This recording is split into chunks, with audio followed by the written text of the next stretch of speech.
Federal agents just seized industrial warehouses across 23 states. $38.3 billion. Breaking tonight, the Department of Homeland Security quietly purchases industrial buildings across 23 states. Federal documents reveal an unprecedented $38.3 billion expenditure for mass detention infrastructure.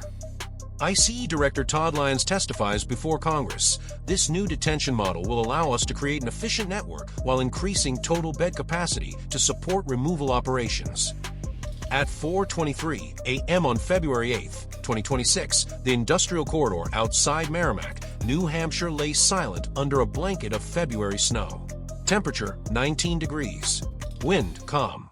The 520,000 square foot former distribution warehouse sat dark, its corrugated metal walls reflecting nothing but the dim glow of distant streetlights. To passers-by on Route 3, it appeared abandoned. Another casualty of e-commerce consolidation. Another empty shell in America's Rust Belt landscape. But to federal planners inside the Department of Homeland Security, this was not an abandoned warehouse. This was Site Alpha 7. Future detention capacity, 1,500 human beings. Processing time, 3 to 7 days. Status, acquisition approved. Construction timeline, 8 months. This was the future of American immigration enforcement. Governor Kelly Ayotte received the news the way most elected officials discovered ICE's plans, after the fact. No consultation, no environmental review, no community input. Just a terse notification that the federal government had executed a purchase agreement for prime real estate in her state. The accompanying document was labeled Detention Reengineering Initiative. Page 1 outlined the scope. 8 mega facilities, 16 regional processing centers. Total detention capacity, 92,600 beds. Total budget, $38.3 billion. To the American public, ICE was a federal immigration enforcement agency operating within established legal parameters. But to policy analysts who studied the leaked documents, ICE had become something else entirely, the architect of America's largest detention network expansion in history. Larger than the entire annual budget of 22 states. Larger than the combined GDP of 17 sovereign nations. Federal investigators inside DHS had spent 11 months developing the blueprint. They called it re-engineering. The methodology was surgical. Identify industrial buildings in strategic locations near international airports. Buildings large enough to hold thousands. Buildings cheap enough to acquire in bulk. Buildings isolated enough to minimize public attention. Warehouses, distribution centers, manufacturing plants. Structures designed for logistics, now redesigned for human detention. The target list was extensive. Social Circle, Georgia, population 5,000.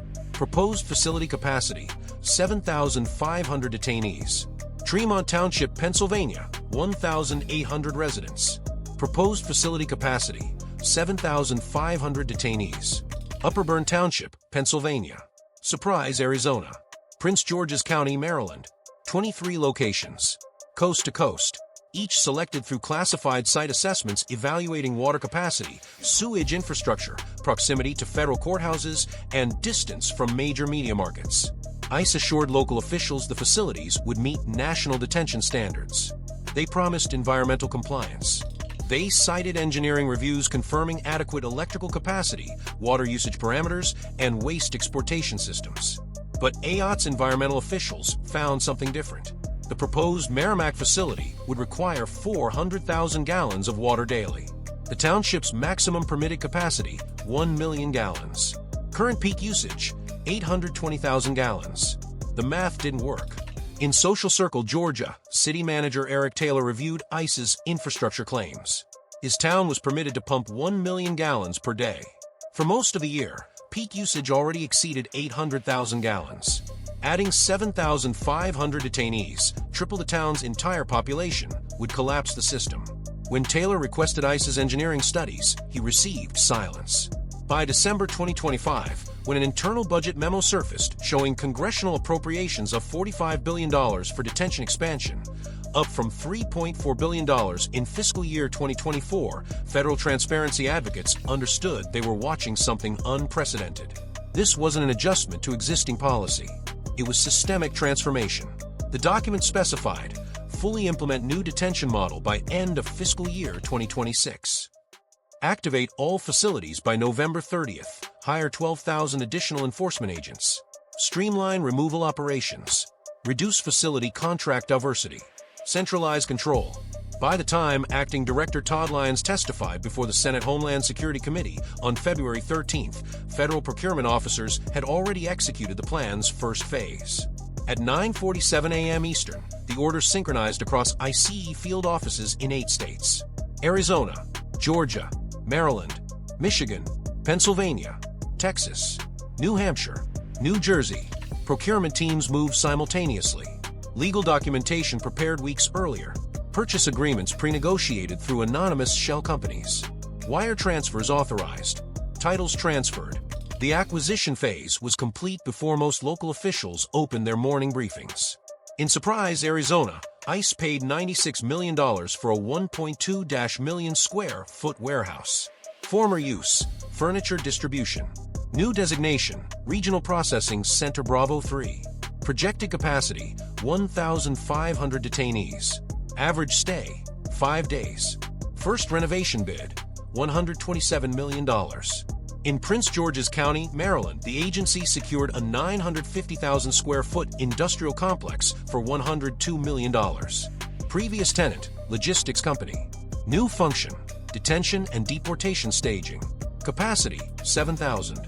Deportation flights daily. Texas, Pennsylvania, Georgia. The pattern repeated. Buildings purchased through intermediary firms to avoid public records requests. Deals closing within 72 hours. No zoning reviews. No public hearings.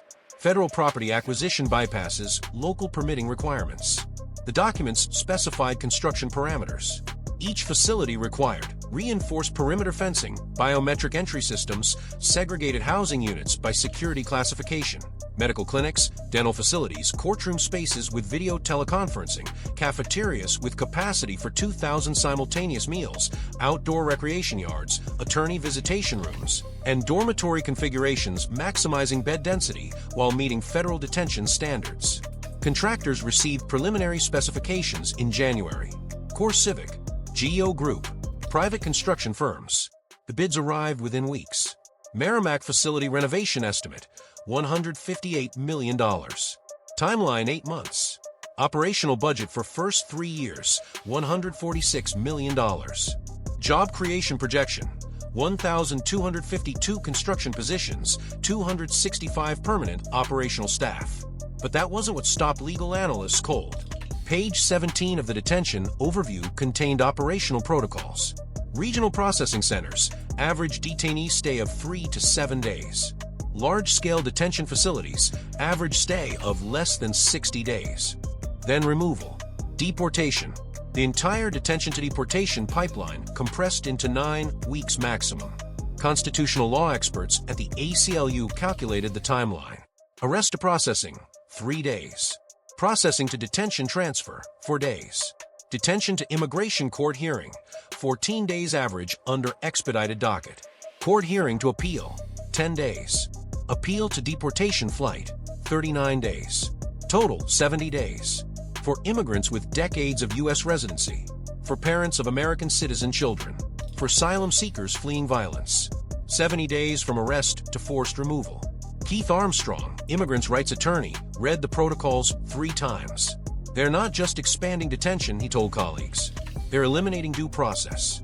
You can't mount a meaningful legal defense in 60 days when you're locked in a facility without consistent access to attorneys, when your family can't visit because the detention center is 3 states away, when the courtrooms are video screens inside the warehouse itself. Then came the discovery that changed everything. At 2:14 p.m. on February 18th, Pennsylvania Governor Josh Shapiro's environmental team received the full engineering assessment for the Tremont Township facility. Not the summary ICE provided publicly. The complete technical review. Page 43 detailed wastewater projections. A facility housing 7,500 detainees would generate 375,000 gallons of sewage daily. The township's treatment plant capacity: 200,000 gallons. The assessment acknowledged this gap. Then it proposed the solution: discharge excess wastewater into nearby Swatara Creek after minimal secondary treatment. A creek that fed into municipal water supplies for 40,000 downstream residents. Page 61 addressed medical care. Each mega facility would include an on-site clinic staffed by contract medical providers. The clinic-to-detainee ratio, 1 physician per 2,500 detainees. 1 mental health counselor per 7,500 detainees. The American Medical Association's recommended ratio for correctional facilities, 1 physician per 500 inmates. ICE's ratio was 5 times worse. Page 78 covered family detention. Despite federal court rulings limiting family detention to 20 days, the new model included family residential centers within the mega facilities. Projected capacity, 2,000 family units. Children as young as infants. The document stated, family units will be processed expeditiously to minimize detention duration while ensuring removal operations maintain efficiency. But the ultimate revelation came from page 92. The document projected annual throughput, not capacity throughput. The 8 mega facilities, each holding 7,000 to 10,000 detainees for 60-day cycles, would process 380,000 individuals annually. The 16 regional centers, cycling 1,500 detainees every 5 days, would process an additional 1.8 million annually. Total system throughput, 2.18 million human beings per year. The United States' current undocumented population, approximately 11 million people. At projected throughput rates, ICE could detain and deport 1/5 of America's undocumented population annually. Within 5 years, the system could process nearly every undocumented immigrant in the country. Civil rights organizations issued urgent alerts. The ACLU filed Freedom of Information Act requests for site-specific assessments. Immigration attorneys demanded transparency. Community groups organized opposition, but the federal procurement machine had already gained momentum. The Merrimack facility was only the beginning. At 6:30 a.m. on February 19th, a new set of orders transmitted across ICE's Enforcement and Removal Operations Division. Phase 2, 16 additional site assessments. Kansas City, Missouri, 680,000 square foot industrial building. Purchase offer submitted. Oklahoma City, Oklahoma, 1.1 million square foot warehouse complex. Terms negotiated. Newark, New Jersey. Buffalo, New York. Richmond, Virginia. Columbus, Ohio. But this time, communities fought back. Kansas City. City Council passes emergency 5-year ban on new detention facilities. Purchase agreement collapses. Oklahoma City. Building owner platform ventures withdraws from negotiations citing fiduciary concerns after public disclosure. Virginia. State legislature introduces bill requiring state environmental permits for federal detention construction. Project stalled. 3 deals terminated. For more endangered. Local resistance disrupting federal expansion. Yet in Arizona, contractors broke ground on the surprise facility renovation. In Maryland, construction crews erected perimeter fencing around the Prince George's County site. In Georgia, despite social circles' protests, bulldozers cleared land for expanded utility infrastructure. The machine continued. Federal detention statistics told the parallel story. January 2025, 40,000 detainees in IC custody. February 2026, 75,000 detainees. Facilities at 112% capacity. Detainees sleeping on floors. Medical care backlogged. Legal representation scarce. And still the arrests accelerated. Homeland Security Secretary Kristi Noem defended the expansion in a February press conference. These facilities will provide safe, humane detention while we restore order to our immigration system. The American people demanded action. We're delivering results. But the numbers revealed a different reality. ICE's own data showed the current detention system, prior to the warehouse expansion, already struggled with oversight failures. The Department of Homeland Security's Office of Inspector General documented 342 standard violations across existing facilities in 2025. Deaths in custody, 11. Medical neglect complaints, 2,847. Use of force incidents, 763.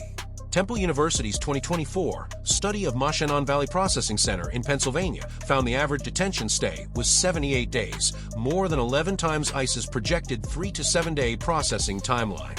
Detainees reported inadequate medical care, limited legal access, and prolonged isolation. 2 detainees died at Mashanon in 2025.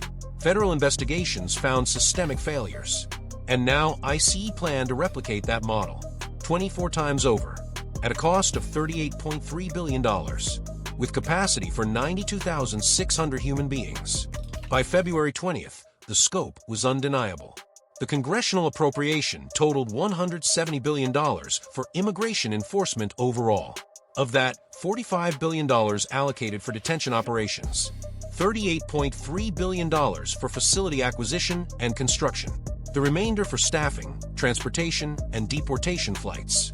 The math was stark. The Trump administration had secured more funding for immigration detention in fiscal year 2026 than the federal government spent on the entire Department of Housing and Urban Development. Religious leaders condemned the plan. The United States Conference of Catholic Bishops issued a statement.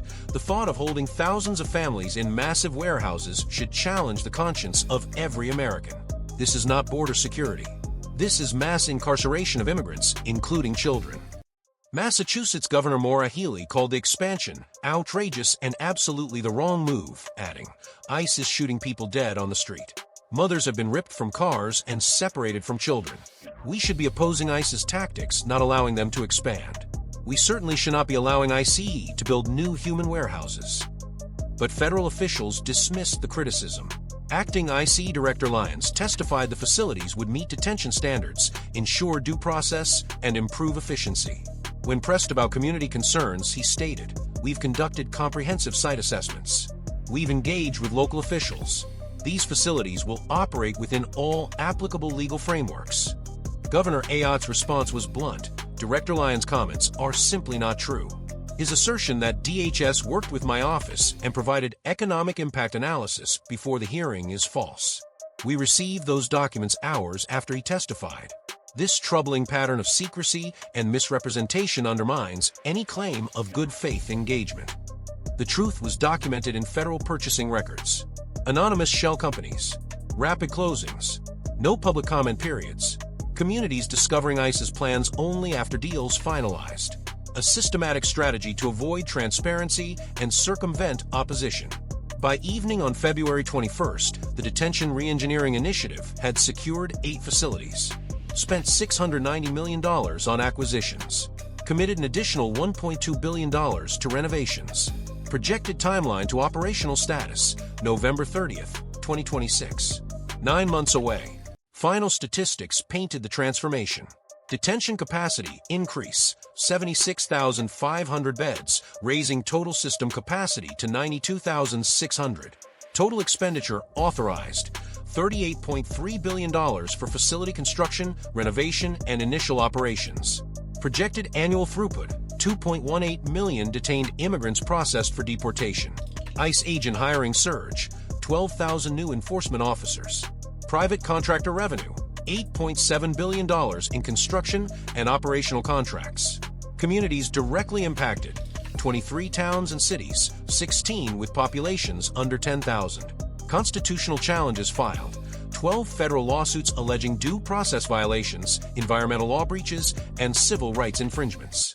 By midnight, Acting Director Todd Lyons sat in his office at ICE headquarters reviewing progress reports. The projections showed Phase 1 on schedule, Phase 2 encountering resistance but advancing, Phase 3 pending congressional approval for international deportation agreements. The machine he helped design was operational, but across America, resistance solidified. Immigration attorneys filed emergency motions. Community organizations mobilized protests. City councils drafted ordinances. State legislators introduced bills. Religious leaders organized sanctuary networks. In Social Circle, Georgia, residents packed city council meetings demanding answers. How would 7,500 detainees impact water supply? Where would sewage go? What happened when medical emergencies overwhelmed local hospitals? City manager Eric Taylor had no answers because ICE provided none. In Merrimack, New Hampshire, citizens confronted the reality that their town would become home to a 1,500 capacity detention facility. Property values near the site dropped 18% within 2 weeks of the announcement. Parents questioned school safety. Local emergency services calculated response time impacts. Across Pennsylvania, environmental officials reviewed ICE's engineering claims and found them deficient. Wastewater disposal plans violated state regulations. Water supply assessments ignored seasonal variations. The state's environmental secretary sent a formal letter to DHS. If reporting about DHS's plans is accurate, the facilities will violate legal requirements applicable to public drinking water, sewage, and water pollution. State authorities will not issue required permits that would violate these legal requirements. ICE responded with federal preemption claims. Federal property, federal operations. State permits optional, not mandatory. The legal battle escalated. Operation Detention re-engineering proved something America had witnessed before but continued to forget. Power concentrated without transparency breeds systemic abuse. When enforcement operates in secrecy, when budgets exceed oversight capacity, when human rights become secondary to operational efficiency, the machinery of government transforms from protection to oppression. The system ICE constructed wasn't designed for justice. It was engineered for volume, maximum throughput, minimal due process. The language revealed intent: detention re-engineering, operational efficiency, streamlined removal. Not rehabilitation, not integration, not protection. Removal, deportation, disappearance from American soil at industrial scale. The human cost remained unquantified in ICE's planning documents. Families separated, children detained, legal residents with decades of U.S. ties deported within weeks of arrest. Asylum seekers returned to the violence they fled. Communities shattered, trust in institutions destroyed. The 520,000 square foot warehouse in Merrimack stands unmodified tonight. Construction delayed by state permit denials. Community opposition ongoing. But at 7 other locations, contractors work through the night, pouring concrete, installing fencing, converting industrial space into human holding pens. The scars are spreading. But in 23 communities across America, citizens who never considered themselves immigration activists now organize resistance. They've learned that silence enables machinery, that complacency permits atrocity, that democracy requires eternal, exhausting vigilance. The warehouses are rising. The fight is just beginning. And tonight, 75,000 human beings sleep in federal immigration detention, wondering if they'll see their families again.